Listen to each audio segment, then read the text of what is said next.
Hello मेरे प्यारे बच्चों, कैसे हो? तो चलिए बिना किसी देरी के हम शुरुआत करते हैं, क्योंकि केमिस्ट्री का बहुत नज़दीक पेपर आ चुका है। तो हम फटाफट रिवीजन कर लेते हैं बिना किसी देरी के। तो एक एक क्वेश्चन को बड़े ध्यान से समझेंगे। बस देखिए, सिंपल भाषा लैंग्वेज में मैंने लिखी है, बहुत आसान भाषा में। अभी तक आपने कुछ नहीं पढ़ा, केवल रिविजन कर लीजिएगा, आपका बहुत कुछ भला होने वाला है। तो माय डियर स्टूडेंट, शुरुआत करते हैं। देखिए, क्वेश्चन मैं आपको सामने 1 से लेकर 30 क्वेश्चन तक वो क्वेश्चन कराऊंगा जो आपके सेट में कहीं ना कहीं मिलेंगे ही जरूर। तो चलिए बिना किसी के देरी की शुरुआत करते हैं। तो अगर जैसे पहले क्वेश्चन की अगर मैं बात करूं, तो पहला क्वेश्चन आपका सम परासरी विलयन किसे कहते हैं? तो यानी कि समपरासरी विलयन किसे कहते हैं? देखिए, ऐसे विलयन जिनके परासरण दाब समान ताप, यानी कि परासरण दाब समान ताप पर समान हो, समपरासरी विलयन कहलाते हैं। तो समपरासरी विलयनों को अर्ध पारगम्य झिल्ली द्वारा पृथक करने पर परासरण नहीं होता। बहुत सिंपल लैंग्वेज है, आपके समझ में आ गई होगी। अगर मैं अगले क्वेश्चन की बात करूं, यह मोलरता को परिभाषित कीजिए, यानी कि मोलरता क्या है उसको आपको बताना है। अब देखिए, मैंने आपको डेफिनेशन के साथ साथ इसका फॉर्मूला भी लिख दिया है, ये आपको एग्जाम में लिख के भी आना है फॉर्मूला भी। अगर मैं इसकी डेफिनेशन की बात करूं, तो डेफिनेशन है किसी विलयन के 1 kg विलायक में उपस्थित विलय के मोलों की जो संख्या है, विलयन की मोलरता कहलाती है। इसे कैपिटल एम से व्यक्त किया जाता है। अगर मैं मोलरता के फॉर्मूले की बात करूं, यानी कि मोलरता को एम से, तो होगा विलय के मोल बटे विलायक का केजी में भार। और इसका जो मात्रक हो जाएगा मोल बटे केजी। अगर आप डायरेक्ट लिखना चाहें, बटे में ना लिखें, तो आप लिखेंगे मोल इंटू केजी की पावर -1, क्योंकि जो नीचे बटे में थी ऊपर जाके क्या हो जाएगी, घात प्लस की हो जाएगी। समझ में आ गई? आप चलिए अगला देख लेते हैं। अगला भी इंपॉर्टेंट है, आपको कई बार आपके एग्जाम में मैं यह मोलरता को परिभाषित कीजिए। देखिए, 1 लीटर विलयन में घुले हुए विलय के मोलों की संख्या को उस विलयन की मोलरता कहते हैं। इसे कैपिटल एम से प्रदर्शित करते हैं। इसे स्मॉल एम से दिखाया था प्यारे बच्चों, इसे हमने कैपिटल एम से। क्लियर? तो कैपिटल एम बराबर अगर बात करूँ, कैपिटल एम यानी कि मोलरता कैपिटल एम बराबर विलय के मोल बटे विलयन का आयतन लीटर में। तो इस तरीके से आपने क्वेश्चन देखे 3। चलिए आगे देख लेते हैं, जो बहुत आसान है, बहुत इजी लैंग्वेज में मैंने आपको लिए हैं। अगला क्वेश्चन आपका है, मोल अंश को परिभाषित कीजिए, यानी कि मोल अंश क्या है उसको परिभाषित करना है। तो इसको देख ध्यान से देखिएगा कि विलयन में उपस्थित किसी एक घटक या अवयव के मोलों की जो संख्या तथा विलय एवं विलायक के कुल मोलों की संख्या के अनुपात को ही उस विलय को मोल अंश कहते हैं। इसे अगर इसके बाद दिखाते हैं, किससे दिखाते हैं, तो इसे स्मॉल एक्स से व्यक्त किया जाता है। अगर देखिए, माना एक विलयन में विलय के जो Na है मोल तथा विलायक में Nb मोल उपस्थित हैं, तब विलय के मोल अंश जो होंगे x से बराबर हो जाएगा Na अपॉन में Na प्लस Nb, यानी कि विलय के जो मोल हैं और विलायक के जो मोल हैं उन दोनों का योग और बटे जो इसमें बूझेगा उसको हम ऊपर रखेंगे। इसने बूझा विलय के मोलों की संख्या, तो विलय के जो मोल हैं Na है तो उसे ऊपर रखा। अगर विलायक के बूझेगा तो विलायक के मोलों के जो अंश होगा XB, यानी कि हमने विलायक के क्या माने NB, तो NB ऊपर रखेंगे, उन दोनों का योग नीचे कर देंगे। इस तरीके से इस क्वेश्चन को अच्छे से आसानी से क्लियर समझा जा सकता है। तो समझ भी गए होंगे। तो चलिए आगे आगे बात कर लेते हैं। आगे क्या दिया है हमें? आगे कह रहा है द्रव्यमान प्रतिशत क्या होता है, यानी कि द्रव्यमान प्रतिशत क्या होता है ये आपको बताना है। तो ये है, अगर मैं इसकी बात करूं तो ये लिख रहा है किसी विलयन में किसी अवयव का द्रव्यमान प्रतिशत विलयन के प्रति 100 ग्राम में उस अवयव का द्रव्यमान होता है। जैसे यदि विलयन में अवयव A का द्रव्यमान मान लें WA तथा अवयव B का द्रव्यमान WB हो, तो इसका जो प्यारे बच्चों फॉर्मूला निकलेगा ये बनेगा आपके सामने, A का द्रव्यमान प्रतिशत बराबर WA बटे WA WB। तो WA WB क्या है? एक विलयन में अवयव A का द्रव्यमान, यानी कि A का द्रव्यमान मान लें WA तथा B का जो द्रव्यमान है WB, तो उन दोनों का योग और जो इसने बूझा है, यदि A का बूझे तो WA ऊपर रखो, यदि B बूझे तो WB ऊपर रखो। क्लियर? तो चलिए आगे देखते हैं। आगे है आपके सामने, कह रहा यूरिया का एक विलयन भारानुसार 6% है। विलयन में यूरिया तथा जल का मोल प्रभाज ज्ञात कीजिए। तो क्या बूझा? विलयन का एक विलयन भार अनुसार क्या है? 6% है। तो विलयन में यूरिया तथा जल का मोल प्रतिशत बूझ रहा है। तो देखिए, अगर मैं यूरिया के मोलों की संख्या बात करूं, तो ये में N बराबर 6/60 किस 6/60, सही है, बराबर। अगर इससे मैं भाग दूंगा तो यह आएगा 0.1। अगर मैं जल के अणुओं की संख्या की बात करूं तो n बराबर तो 94 बटे कितना, यह है कितना 18, तो यह आ जाएगा आपका 5.2। क्लियर। अब देखिए, अब कुछ बच्चे सोच रहे होंगे 6 और 60 कहाँ से आया। देखिए, अगर यूरिया में मोलों की संख्या की बात करूं तो कितने हैं, अगर मैं भार की बात करूं तो कितने हैं 6। अगर मैं इसके अणुओं की बात करूं, अणु भार की बात करूं तो कितने हैं 60, तो 6/60 को डिवाइड करेंगे 0.1। क्लियर। ऐसी मैं जल की बात कर लेता हूँ, 94/18 तो आएगा 5.2। अब यार यूरिया का मोल प्रभाव होता है N/N प्लस कैपिटल N, यानी कि इसमें से एक लेंगे, कौन सा, जो इसने बूझा यूरिया बूझा है तो यूरिया का ऊपर रखेंगे बटे इन दोनों का योग, तो आपका फाइनल आंसर आ जाएगा 0.0188। क्लियर।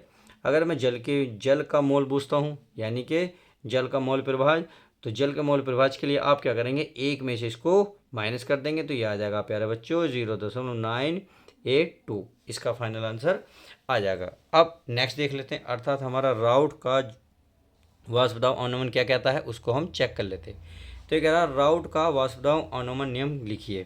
तो कह राउट के नियम अनुसार जब किसी विलयन के वाष्पदाब का अपेक्षित अवनमन विलीय पदार्थ के मोल प्रभाव के बराबर होता है। क्या लिखा, राउट के नियम अनुसार किसी विलयन के जो वाष्पदाब का अपेक्षित अवनमन है विलीय पदार्थ के मोल प्रभाव के बराबर होता है, अर्थात P-PS/P बराबर N1/N1 + N2।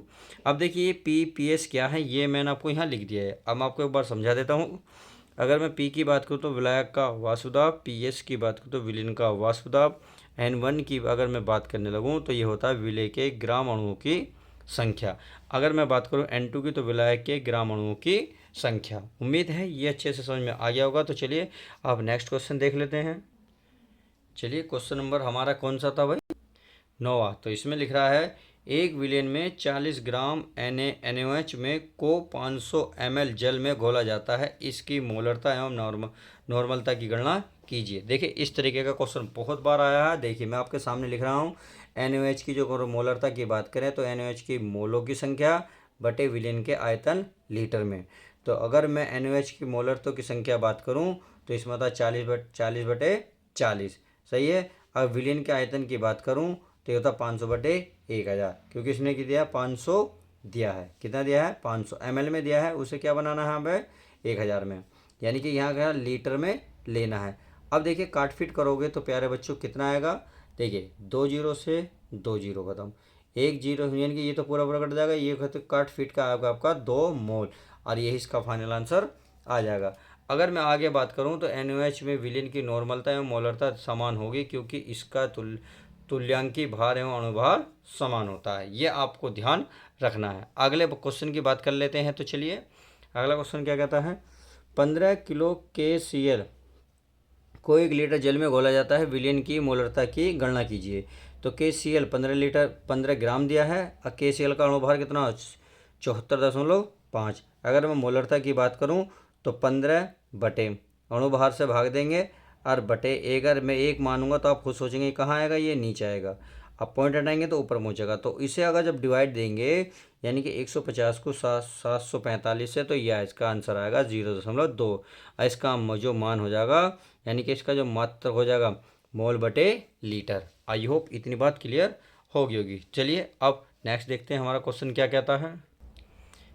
अगला क्वेश्चन है कोलराउस का नियम क्या है। तो यह है, इस नियम के अनुसार किसी विद्युत अपघटक की अनंत तनुता पर चालकता इसके धनायनों तथा ऋणायनों की मोलर चालकताओं का योग के बराबर होता है। आई होप इतनी बात समझ गए होंगे। चलिए अगले क्वेश्चन की बात कर लेते हैं। देखिए मैंने छोटे छोटे लैंग्वेज में लिखे ताकि आपको समझने में आसानी रहे। इसे आप अगर बिन रटना भी चाहें तो रट सकते हैं, क्योंकि अब इस टाइम ऐसा तो है नहीं लिखें नोट्स बनाएं, आपको सिर्फ रिवीजन करना है। अगर देखो वीडियो पसंद आई तो प्लीज़ लाइक कर दिया करो यार, लाइक करने में कंजूसी क्यों करते हो, और कमेंट्स में ज़रूर बताना वीडियो आपको कैसी लगी।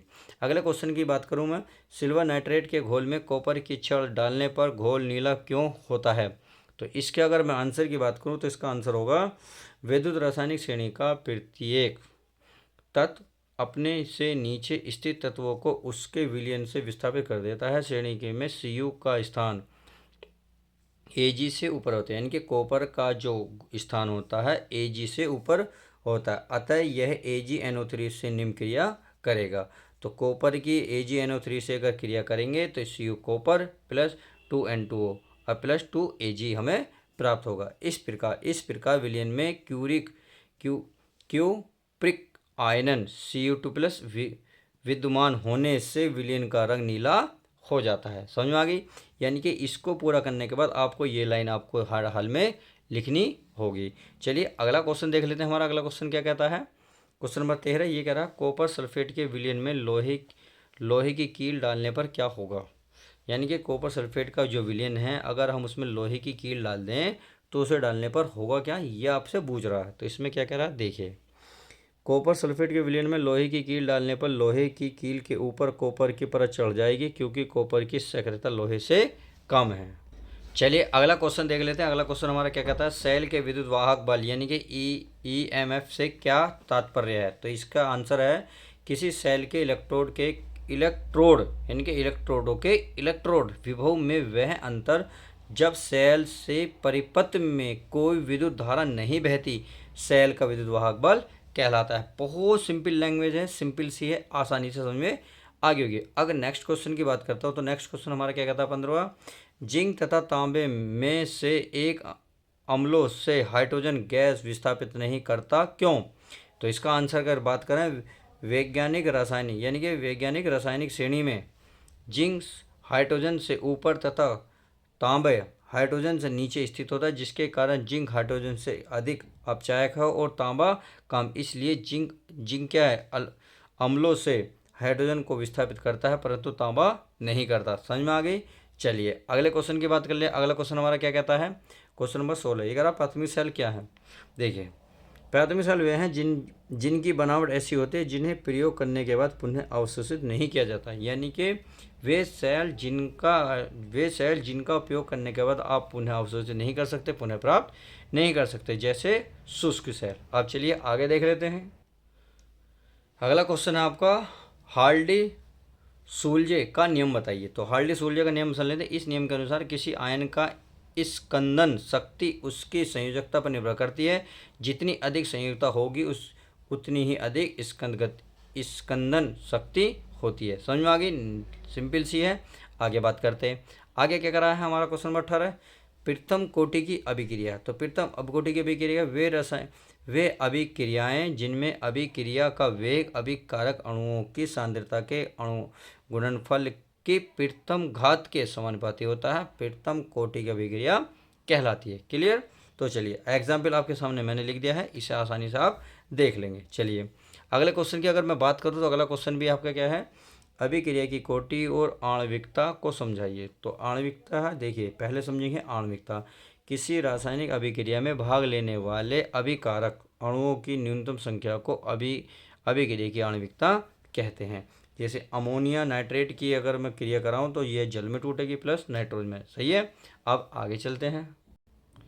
चलिए कोटि की बात कर लेते हैं। कोटि किसी रासायनिक अभिक्रिया में भाग लेने वाले पदार्थों के अणुओं की वह संख्या जिनके सांद्रता अभिक्रिया की प्रगति में परिवर्तन करता है, अभिक्रिया की कोटि कहलाती है। क्लियर? आगे क्वेश्चन की बात करते हैं। तो चलिए क्वेश्चन नंबर 20 क्या कह रहा है, इलेक्ट्रोड विभव किसे कहते हैं। तो सिंपल सी है, जब एक धातु को उसके अपने लवणों में विलयन में डुबाया जाता है तो धातु विलयन के सापेक्ष धातु के विभव को इलेक्ट्रोड विभव कहते हैं।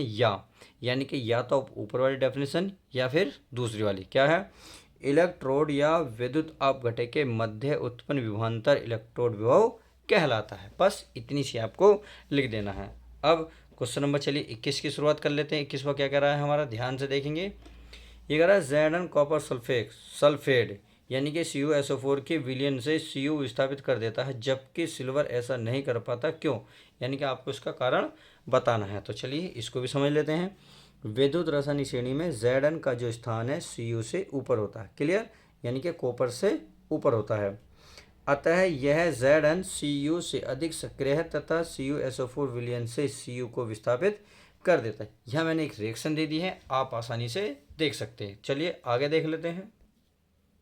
क्वेश्चन नंबर 22 तो 22 वगैरह अभिक्रिया के वेग से आप क्या समझते हैं। तो यह वह दर जिस पर समय के साथ साथ अभिकारक पदार्थों का सांद्रण परिवर्तित होता है अभिक्रिया का वेग कहलाता है। अभिक्रिया का वेग के मैंने फॉर्मूला लिख दिया है, जहाँ dx क्या मोल उत्पादन, dt क्या है समय अंतराल। अगले क्वेश्चन की बात करें अगर 23वें की, तो 23वां क्या कर रहा है प्यारे बच्चों, कुछ पदार्थों की घुलनशीलता ऊष्मा छेपी है जबकि कुछ के लिए यह ऊष्मा शोषी है, क्यों? तो इसका आंसर सुनेंगे, यदि विलयन में विलय प्लस विलायक के मध्य आकर्षण बल अधिक है तब ऊष्मा उत्पन्न होती है और घुलनशील प्रक्रिया ऊष्माक्षेपी है। यदि विलय विलायक के मध्य आकर्षण कम है तब यह प्रक्रम ऊष्माक्षेपी ऊष्मा शोषी हो जाती है। समझ में आ गई? सिंपल सा है। चलिए अगर मैं आगे बात करूं अर्थात क्वेश्चन नंबर 24 की, तो क्या अणु संख्या गुणधर्म क्या है? तो देखिए इसके बारे में पढ़ेंगे।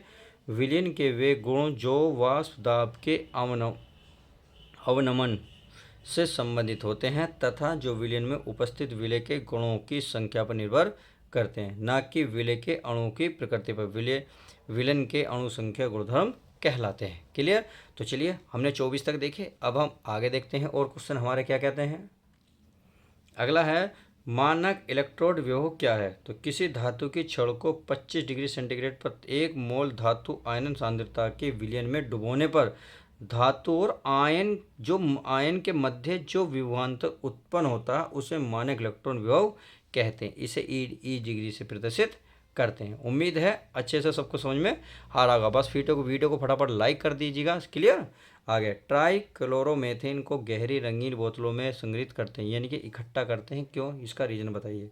देखिए ट्राइक्लोरोमेथेन या क्लोरोफोर्म प्रकाश की उपस्थिति में वायुमंडलीय ऑक्सीजन से ऑक्सीकृत होकर अत्यधिक वैसेली गैस फास्फीन बनाती है। यानी कि जो हमारी क्लोरोफॉर्म होती है प्रकाश की उपस्थिति में ये वायुमंडल से क्या कर लेती है, यानी कि ऑक्सीजन से ऑक्सीकृत होकर ही अत्यधिक विषैली गैस बना देती है। इसीलिए जो क्लोरोमेथेन होती है उसे गहरी रंगीन बोतलों में संग्रहित इकट्ठा करके रखा जाता है। सही है। अगले क्वेश्चन को देख लेते हैं। क्वेश्चन नंबर हमारा नेक्स्ट अर्थात 27वां। हेलो एल्केन में एक आणविक नाभिक रागी प्रतिस्थापन यानी कि SN1 अभिक्रिया समझाओ। तो इसको समझेंगे। यह अभिक्रिया 2 पदों में संपन्न होती है। नंबर 1, इसमें पहले पदों में से एल्किल एल्काहाइड धीरे धीरे विषमांग विदलन के द्वारा विदलित होकर कार्बोधायन उत्पन्न करता है। प्राप्त कार्बोधायन दूसरे पद में तीव्रता से नाभिक स्नेही अभिकर्मक से अभिक्रिया करके उत्पन्न करता है। अब चलिए नेक्स्ट क्वेश्चन देख लेते हैं। अगले क्वेश्चन के बाद राइमर टीमर अभिक्रिया समझाइए। तो जब फिनॉल क्लोरोफॉर्म तथा एल्कोहलिक के OH के मिश्रण को गर्म किया जाता है तो सैलिसिलेडिहाइड बनता है, जिसे ऑर्थो हाइड्रोक्सी बेंजोनाइड कहते हैं। ये आपके सामने रिएक्शन है, बहुत सिंपल रिएक्शन ली है मैंने, आप आसानी से समझ गए होंगे। अब चलिए अगर नेक्स्ट क्वेश्चन की बात कर लेते हैं, क्वेश्चन नंबर 29। तो इसमें कह रहा है फ्रॉन 12 DDT के उपयोग बताइए। तो फ्रॉन 12 की है यह एरोसोल प्रणोदक प्रशीतलक तथा वायु शीतलन में उपयोग किया जाता है। अगर DDT की बात करूं तो DDT का उपयोग कीटनाशक रूप में किया जाता है, परंतु जीवों में इसके सतत अंतग्रहण से उत्पन्न विषैले प्रभावों के कारण इसे प्रतिबंधित कर दिया जाता है या कर दिया गया है। क्लियर? अब चलिए नेक्स्ट क्वेश्चन देख लेंगे 30।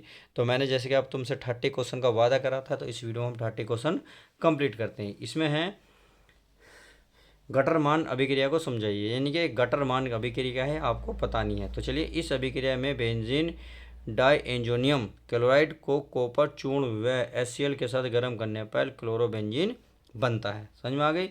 ये आपके सामने ये रहा बेंजीन डाइएन्जोनियम CuHCl के साथ क्रिया करके तो क्या बनेगा, क्लोरोबेंजीन प्लस नाइट्रोजन।